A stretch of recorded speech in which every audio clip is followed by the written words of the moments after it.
A dude raised by a single parent in a low-income household just falls apart in the end. Despite spending days doing nothing, you're complaining that you cannot wait just 4 hours. Man, you're way too narrow-minded, aren't you? When I went to the bank for some errands, I unfortunately ran into a former classmate who always looked down on me. Moreover, the teller assigned today happened to be that very ex-classmate. Despite having taken a number ticket for my turn, my number was skipped. I repeatedly asked him when my turn would be, but he kept evading the question, and finally, I was called after a wait of 4 hours. Because I could no longer hold my temper, I made a phone call. However, my former classmate was unaware of that call.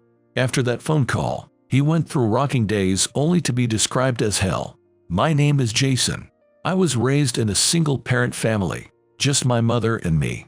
My father passed away due to an illness when I was in preschool.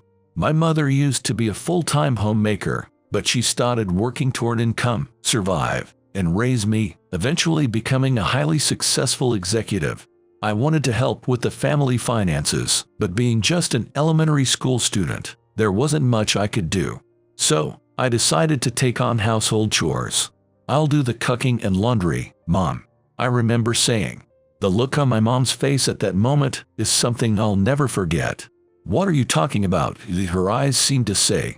Initially, she kept saying no, citing possible risks like fire and knives, but I persistently insisted on doing chores.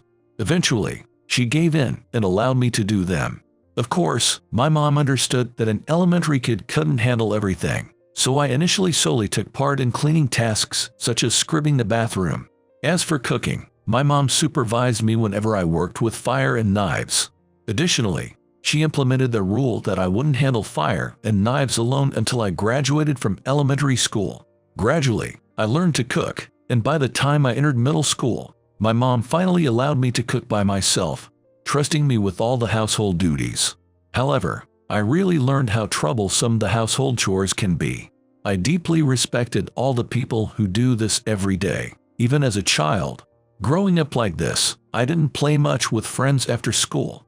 The desire to help my mom was stronger than the desire to play, so I often turned down invitations, leaving me somewhat isolated in my class.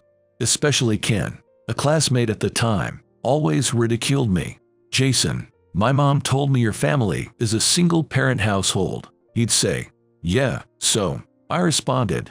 "You'll never have a good life in a single-parent household," he said smugly. So I retorted, "Maybe you should stop calling your mom mama like a toddler. We're in elementary school, you know." That made Ken really angry. From then on, Ken started to bother me even more.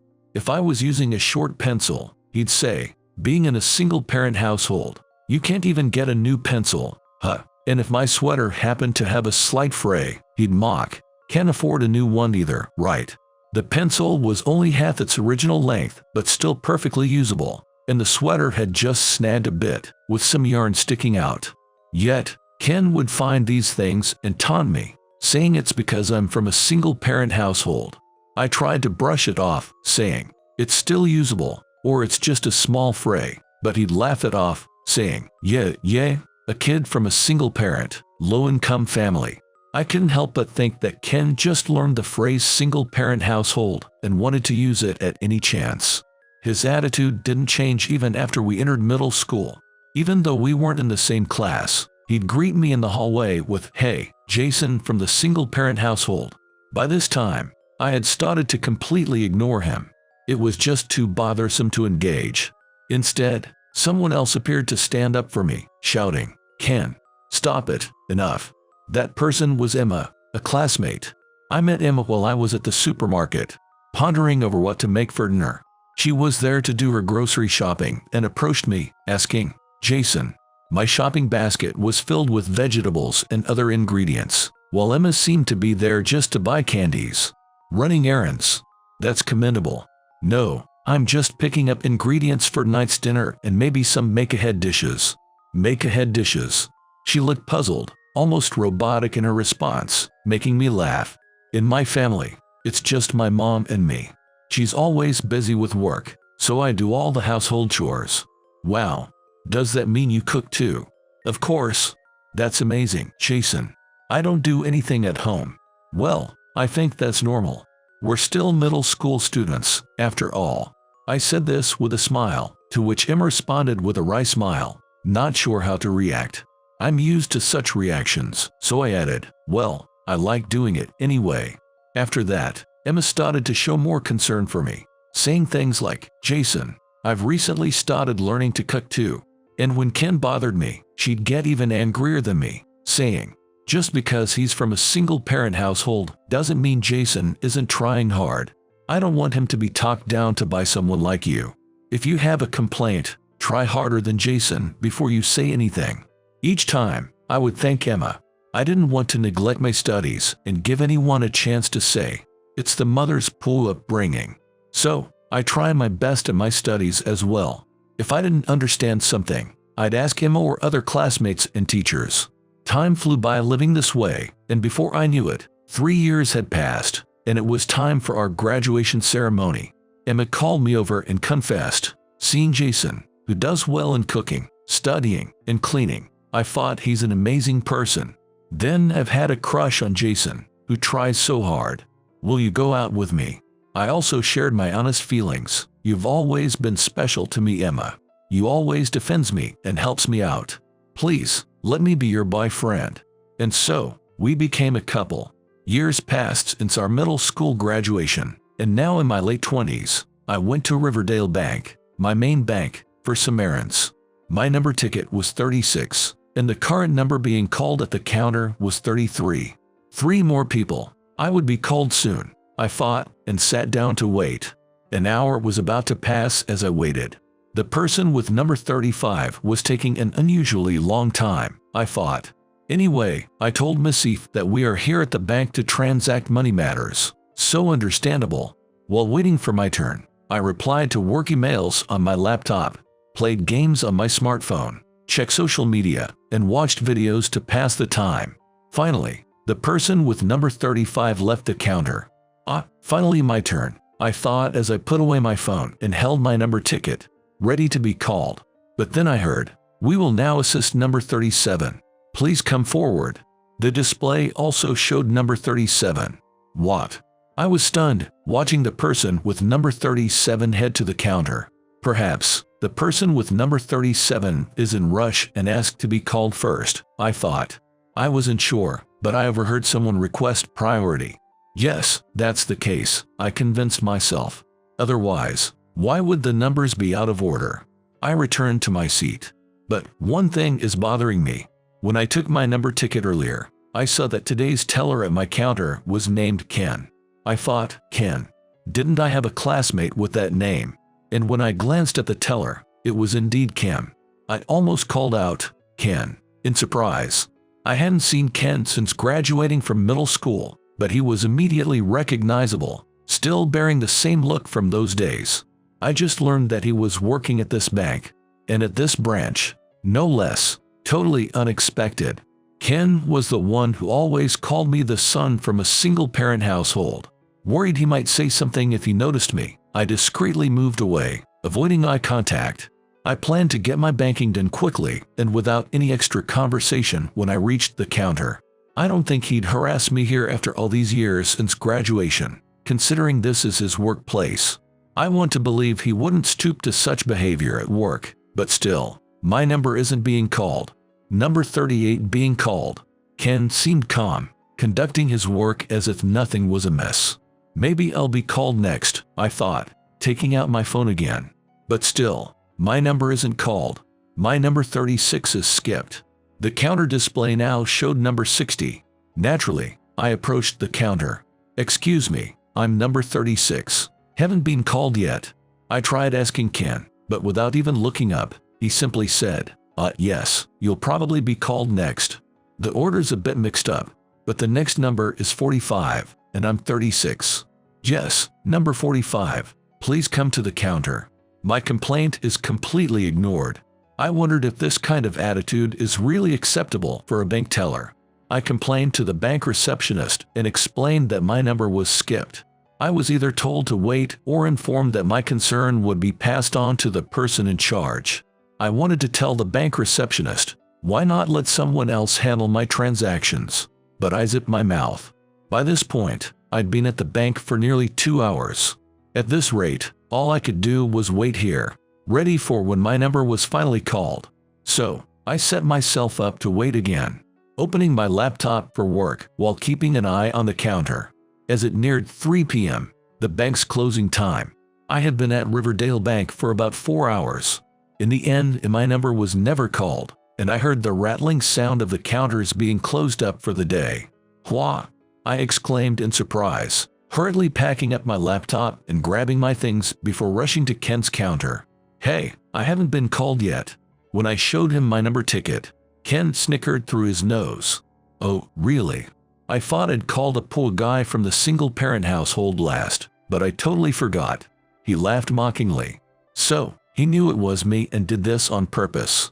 I was infuriated and retorted, "You said you'd call me next when I asked earlier." But he replied, "I only said I guess I could possibly call you next, not that I would call you next." Jason, a dude raised by a single parent in a low-income household, just falls apart in the end. Despite spending days doing nothing, you're complaining that you cannot wait just 4 hours. Man, you're way too narrow-minded, aren't you? We're not running a charity here.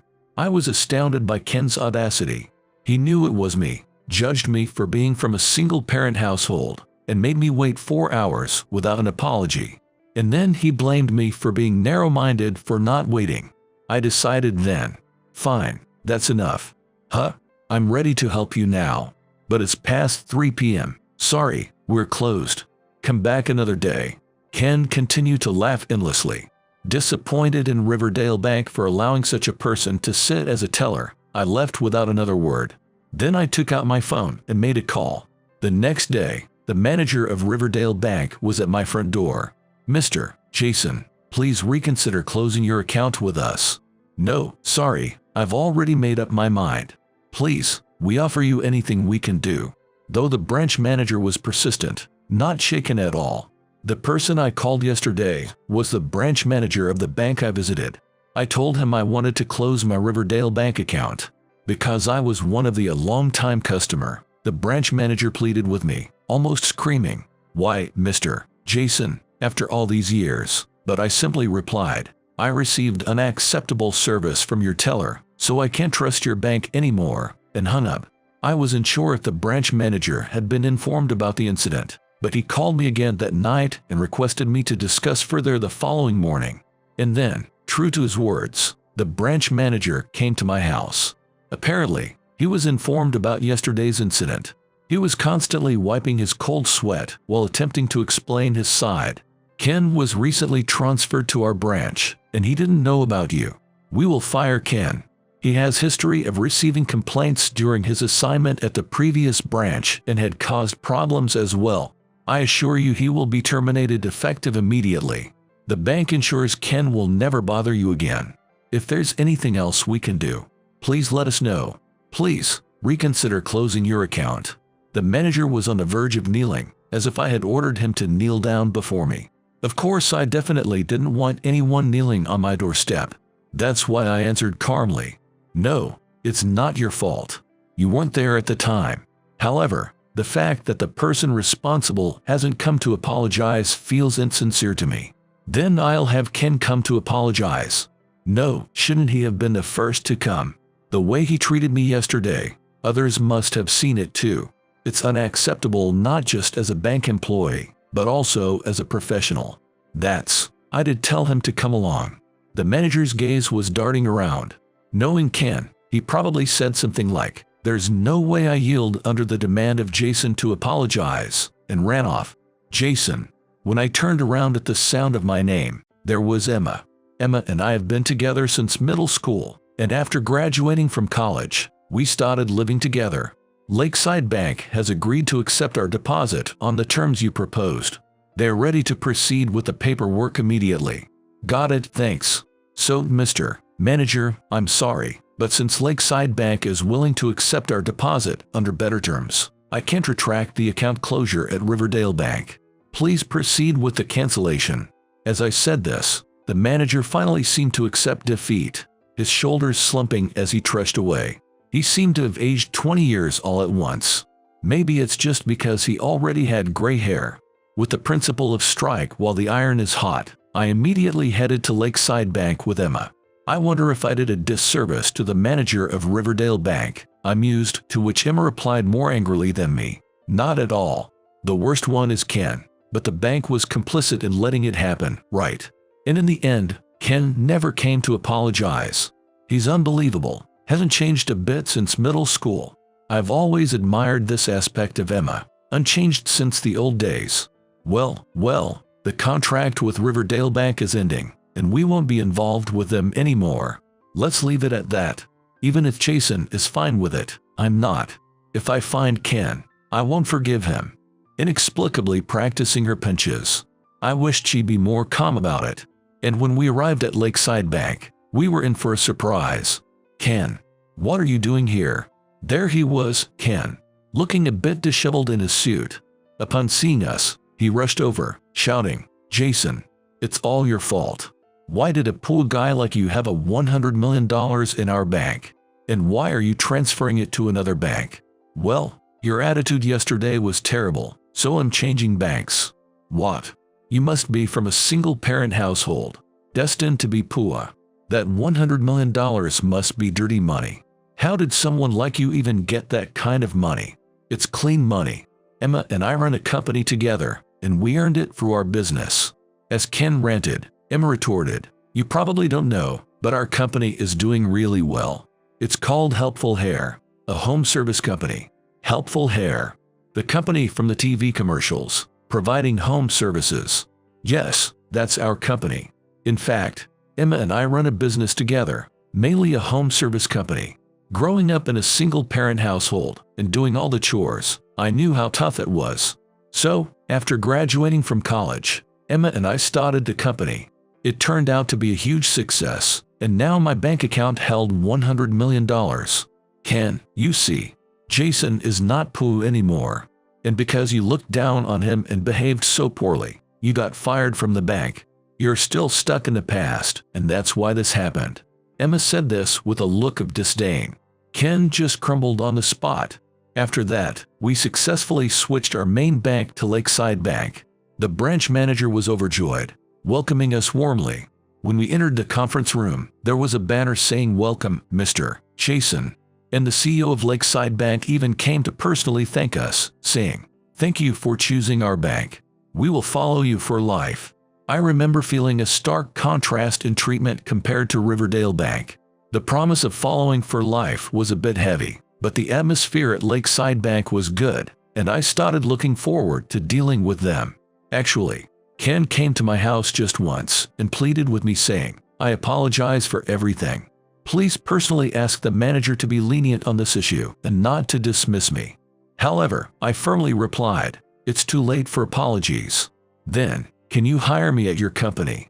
We were classmates, right?" Ken begged desperately. But Emma retorted, "It's too late now. You're such a fair-weather friend. Don't you dare come here again." She metaphorically threw salt on his wounds with her words. I heard rumors about Ken later. He tried to get a job at other banks, but word had spread about his unacceptable behavior at the counter, and he couldn't find employment anywhere. This led Ken to complete despair, and he started drowning in alcohol. It turns out he had a fiancée, who was the daughter of a high-ranking official at Riverdale Bank. Had they married, Ken might have had a successful career, but with his dismissal from the bank, their engagement ended. Now, he cuts all communications, not even returning to his hometown. Despite it being his own doing, I couldn't help but feel a bit of sympathy for his terrible fate. Meanwhile, Emma and I continued working hard at our company. Our company, Helpful Hair, offers two services: the affordable basic cleaning package and the deep cleaning package, which costs extra but covers more extensive services. I proposed to Emma the idea of creating a new course, which serves a potential niche market. "That sounds good," Emma suggested. "Each family has different financial situations and needs. Why don't we offer a customized service course?" With the company's finances in good standing, we considered it's the right time to expand the market to attract new customers. We conducted surveys among our employees and customers to hear their frank opinions and suggestions. We even conducted online surveys via social media to communicate with potential customers to let them know our proposed services and collect ideas for the new service. That's when I came across an article about young carers. These young people, burdened with caregiving and household chores, were struggling with their time. Initially, I thought those young carers only needed to perform caregiving tasks, but I learned that they are also shouldering the burden of household chores simultaneously. Although I never had to provide care for my mother since she was healthy, I understand that household chores can be burdensome from my own experience as a young boy.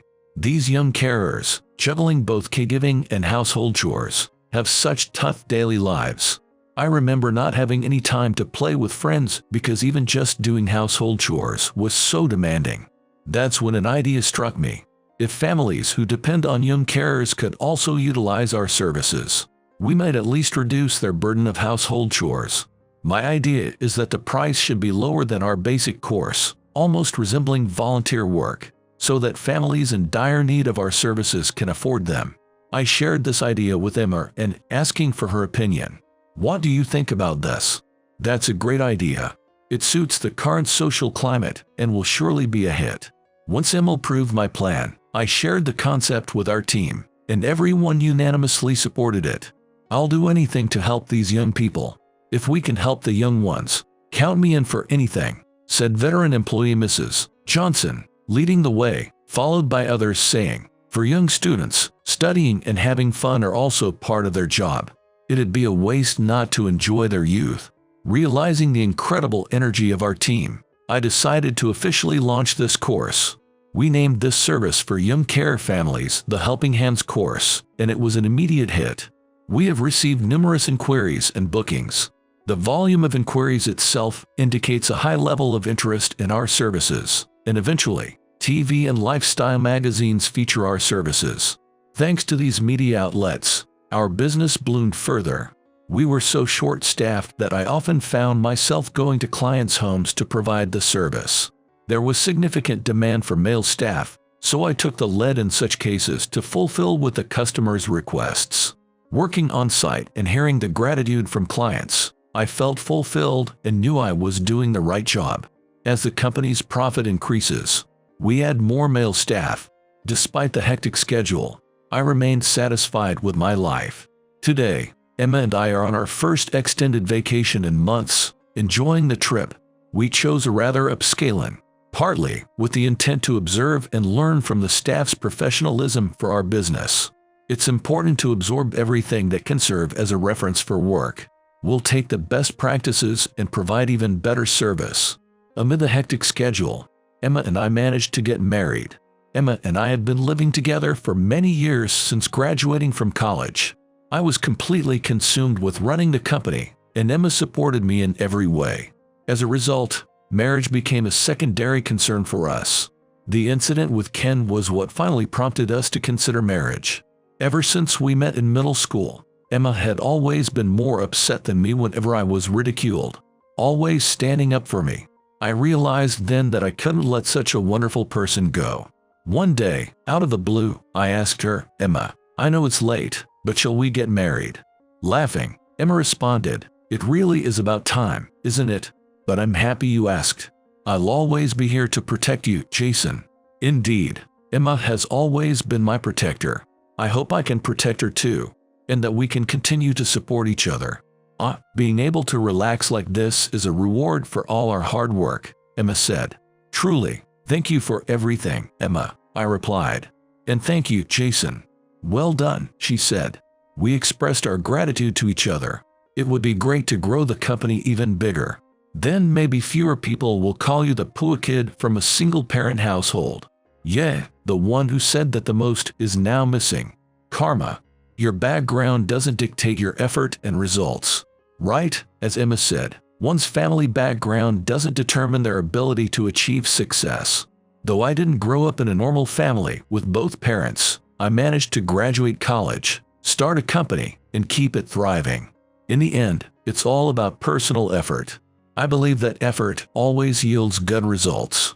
I am committed to dedicating myself to our sincere business endeavors alongside Emma and our employees. Together, we hope to achieve great results.